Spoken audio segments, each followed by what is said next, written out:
নমস্কার দর্শক বন্ধুরা, রেস পোলসের পর্দায় আপনাদের সকলকে স্বাগত জানাই। এই মুহূর্তে আমরা দাঁড়িয়ে রয়েছি বারকাতে।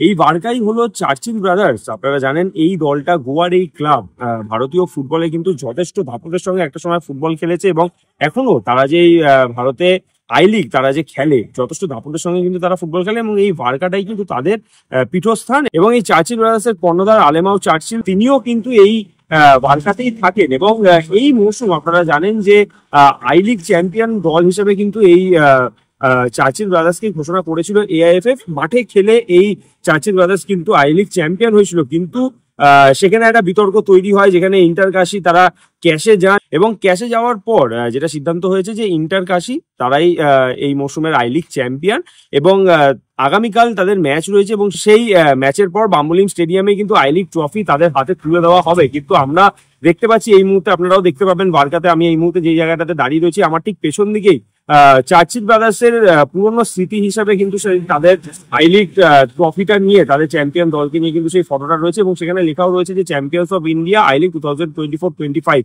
অর্থাৎ এই চার্চিল দলটা তারা কিন্তু চ্যাম্পিয়ন দল হিসেবে যে খেলেছে সেটা কিন্তু তারা স্মৃতি হিসেবে এখনো এই বারকাতেই রেখে দিয়েছে। এছাড়াও যেই চ্যাম্পিয়ন ট্রফিটা প্রথমে চার্চিল ব্রাদার্সের কাছে তুলে দেওয়া হয়েছিল, সেই ট্রফি আলেমাও চার্চিল, যিনি চার্চিল ব্রাদার্সের কর্ণধার, তিনি সেই ট্রফিটা কিন্তু ফেরত দেননি এবং যেই কারণের জন্য এআইএফএফ কে কিন্তু নতুন করে আবারও আই লিগ ট্রফি বানাতে হয়েছে ইন্টার কাশির হাতে তুলে দেওয়ার জন্য। বারকা থেকে ক্যামেরা শুভম মন্ডলের সঙ্গে সায়ন দে, রেস স্পোর্টস।